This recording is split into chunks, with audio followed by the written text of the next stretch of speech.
याद है ना, अकृत पुण्य के लिए कितने सारे मित्र ने चने दे दिए, लेकिन भूखा प्यासा अकृत जब माँ के पास चने लेकर के पहुँचा तो कितने मिले थे?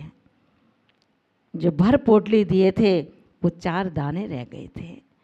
जब रत्नों को देता है, असरफियों को देता है, जिसने जो दाता है उसके हाथ में रत्न हैं, मोती हैं, और जो लेने वाला है उसके पुण्य का अभी सवेरा नहीं हुआ है, वो आते ही कोयले बन जाते हैं, अंगारे बन जाते हैं। तेरे भाग्य में नहीं है तो कितना देखेगा, कितना करेगा अपने भाग्य को सम्यक पुरुषार्थ से। पहले पुण्य के उदय से उसको जोड़, और पुण्य का उदय ऐसे नहीं आएगा घर में बैठ कर के उन मनीषियों की निंदा बुराई करके। जो तुमसे गुणवान हैं उनकी निंदा बुराई ना करो, वरन ये यहाँ तक कैसे पहुँचे हम उनके अनुसरण करें, उनके पद चिन्हों पर चलें, उनकी आदतों को ग्रहण करें। उन्होंने कब कैसे क्या किया, क्योंकि डायरेक्ट कोई बड़ा नहीं बनता। छोटे से बच्चे को सीए की पुस्तक पकड़ा दी जाए तो शायद कोई समझदारी प्रतीत नहीं होती। इसी तरह से हम अभी घर में हैं, घर में रहने का तात्पर्य है हम वैराग्य की औषधि को प्राप्त करें, मंत्रों को जानने की कोशिश करें, श्रद्धान को कांच का खिलौना न बनाएं, वरन श्रद्धान को इतना मजबूत बनाएं। यदि मेरा एक जिगरी दोस्त भी आकर के ये कहे कि तेरे माता पिता ने कल रात्रि को अच्छा नहीं किया, तो तू ये हौसलों से कह सके कि देख तूने मेरे माता पिता के अश्रद्धान की, आज तो बात कह दी, आगे कभी मत कहना। मेरे माता पिता मंदिर में बैठे हुए उन देवी देवताओं के समान हैं, वो कुछ नहीं कर सकते। एक शिष्य जब गुरु चरणों में बैठ कर के घोर संकटों के साथ में कष्टों की सैया पर अध्ययन का मन बनाता है, क्योंकि सोने के पिंजरे में अध्ययन कभी नहीं हुआ।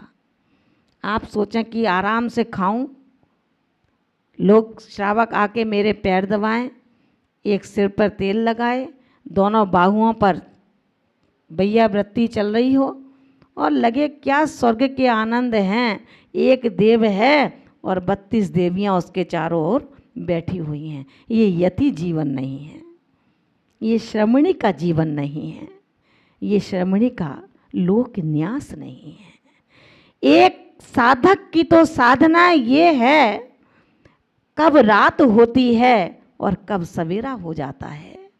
शास्त्रों के पन्नों पर जिसकी दृष्टि हटती ना हो, विनय गुण जिसका उससे छटता ना हो, जिसका विनय गुण प्रति समय उसके पास में है, गुरु अपने मुंह से कह दे, अगर वचनों से कह दे शिष्य है, तो ये है जिससे दक्षिणा में अंगूठा मांगा तो एक क्षण नहीं लगा सोचने के लिए।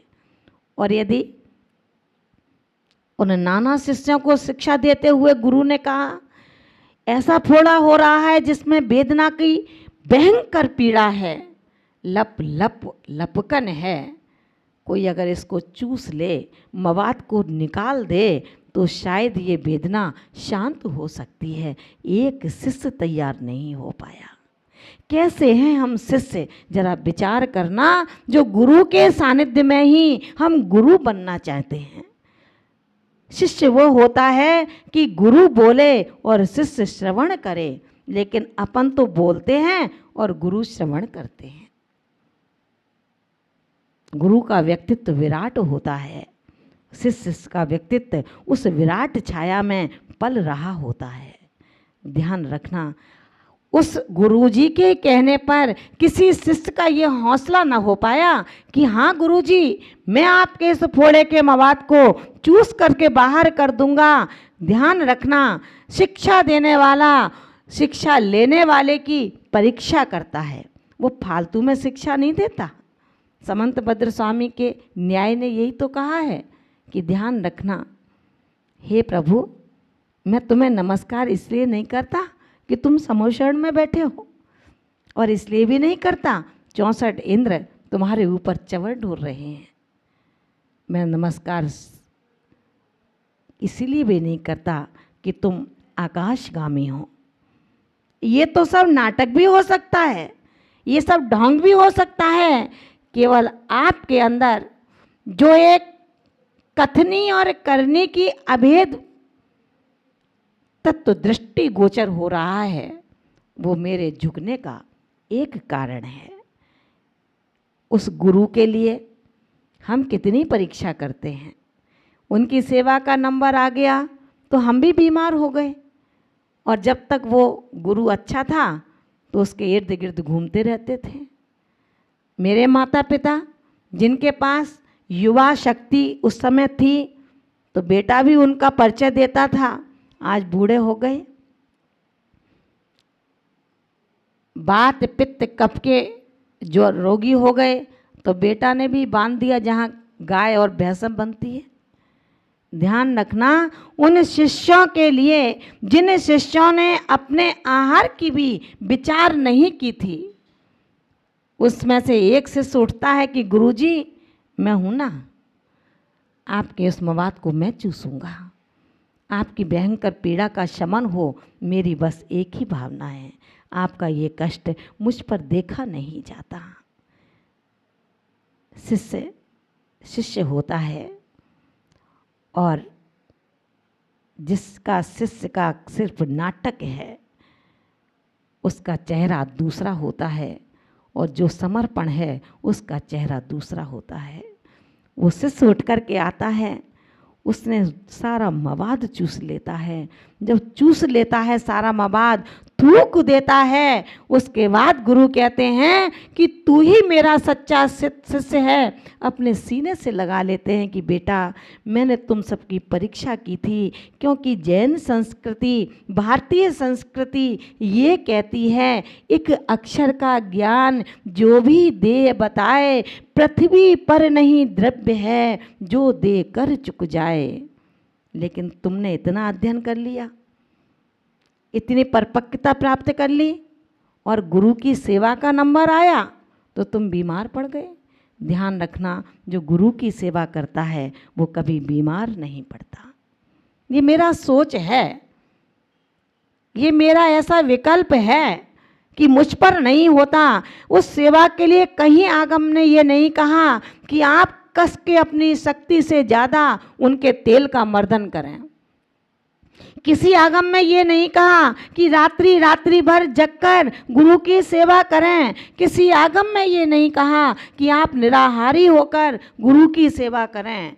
अब जब आप निराहारी होकर गुरु की सेवा करते हैं तो गुरु के साथ साथ देवगण भी नगरी की रचना कर देते हैं, उस जंगल में जिस जंगल में मनुष्यों की गंध भी नहीं आती है।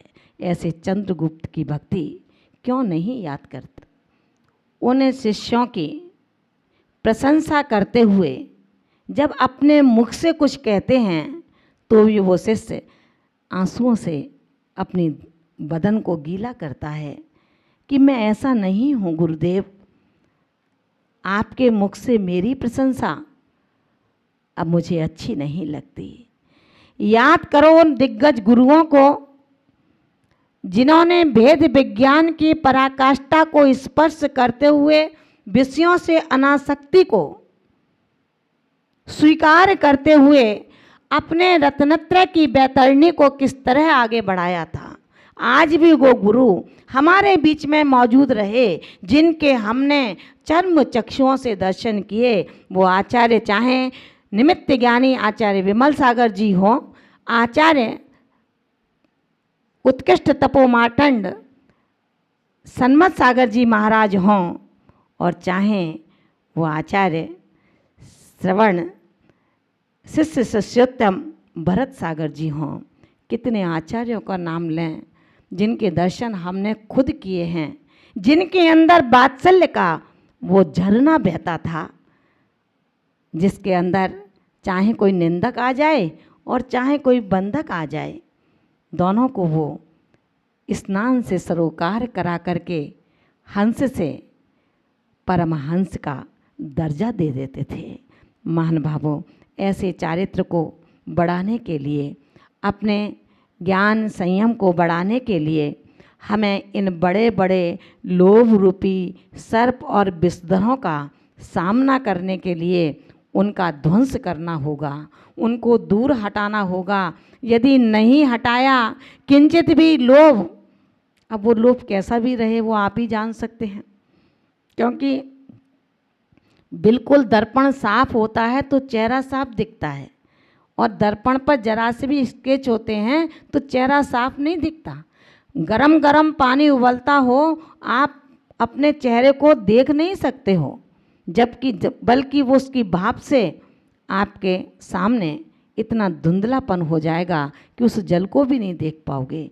जब हमारे अंदर लोभ की कण भी रहेगी, चाहे वो लोभ यश का हो, चाहे वो लोभ आपके नाम का हो, चाहे वो लोभ आपके ज्ञान का हो, चाहे वो लोभ गुरु के बिल्कुल पास बैठने का हो, वो लोभ किसी भी किस्म का हो सकता है। हम लोभ ना रखें, वरन गुरु के उस नज़रों में खरे उतरने की कोशिश करें। गुरु भी इंसान होता है, गुरु भी हमें गुरु बनाने का पुरुषार्थ करता है। गुरु तभी बनेगा हम उसकी यथोचित विनय करें, हम उन्हें यथोचित विश्वास से भर दें। उनको ये कहना पड़े कि ऐसा नहीं हो सकता, मेरा शिष्य ने कभी मुझसे इतना नहीं छिपाया, आज इतनी बड़ी बात हो गई। वो गुरु ये कहे, इतना विश्वास तो भरो। आचार्य भगवान इस गाथा के माध्यम से हमें यही बताते हैं कि चारित्रवान की आवश्यकताएं घट जाती हैं, और जो चारित्र की उत्कृष्टता को धारण नहीं करता उसकी आवश्यकताएं बहुत अधिक बढ़ जाती हैं। हम अपनी आवश्यकताओं को घटाएं, ममत्व को छोड़ें। एकासन जिस दिन हो उस दिन अपनी शक्ति को पराजित करें, वरन खुद पराजित ना हो। सोचें कि अपने गुरु की सेवा मैं ज़रूर करूँगा, तो आपकी शक्ति दिन दूनी रात चौगुनी बढ़ेगी। आप आचार्य भगवान 76वीं कारका के अंतर्गत हमें ये उपदेशित करते हैं कि आप जब लोभ को हटा देंगे, आप जब सम्यक के माध्यम से ज्ञान और वैराग्य की जड़ों को मजबूत कर लेंगे, तो आप चारित्र का वृक्ष ही तो खड़ा होगा। मोह तिमराप हरने, मोह रूपी तिमिर का जब अपहरण हो जाता है, उसके बाद वो साधक उस ज्ञान की श्रेणी में पहुंच करके चारित्र के वृक्ष का बीज बपन कर देता है। लेकिन आचार्य भगवान सावधान करते हैं कि हे श्रवण संस्कृति के पुरोधा, तुम घबराना मत।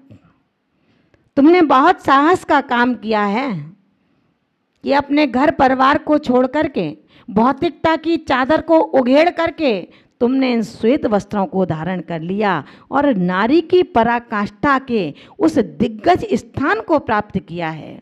इससे बढ़कर के नारी अब कुछ ज़्यादा नहीं कर सकती। महाव्रतों को धारण कर लिया और आप आर्यिका बन गई।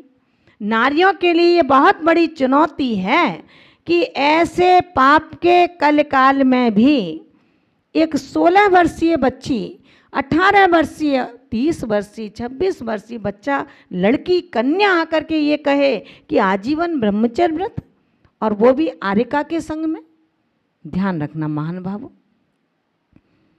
उपजाऊ भूमि पर बीज बपन किया है, वो बालें देगा फसलों की।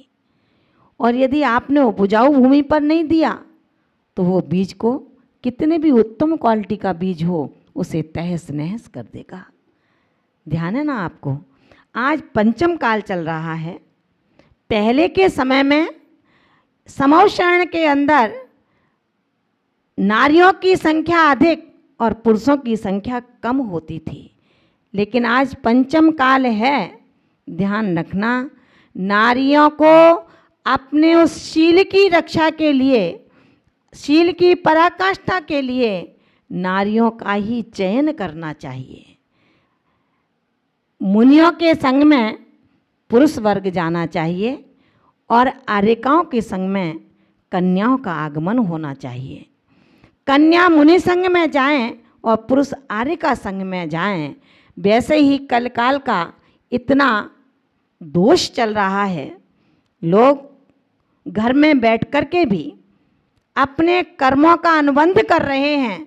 नींद नहीं आती तो उस कंचन कामनी के लिए ना जाने क्या क्या स्वप्न देख लेते हैं, और जब साथ ही साथ हो उसका तो कहना ही क्या है। ये लोकोक्ति शायद झूठी नहीं है, जमा हुआ घी अग्नि के संयोग से पिघल ही जाता है। ऐसे पाप के काल में हम हर नारी के लिए मैं यही कहूँगी, यदि कहीं वैराग्य की भावना जगती है तो आप अपने पद के अनुसरण के लिए, अपने आर्यिकाओं के महाव्रत की वृद्धि के लिए आज उपचार से महाव्रती हैं, कल साक्षात महाव्रती बनेंगे। चारित्र की पूर्णता होगी, लेकिन धैर्यता के साथ होगी, हमारी विचार विवेक बुद्धि के साथ में होगी। आर्यिकाओं के संग में एक नारी सुरक्षित रहती है। हर कन्या को, हर नारी को जब भी वैराग्य की भावना उमड़े, कभी मन हो कि ग्रह छोड़ करके उनके चरणों में चलना चाहिए, अब मैं भी अपनी किट्ट कालमा युक्त आत्मा को परमार्जित करना चाहती हूँ, उन नारियों के लिए, उन कन्याओं के लिए मैं सिर्फ यही कहना चाहती हूँ, आप इस काल में आर्यिकाओं की शरण को प्राप्त होना।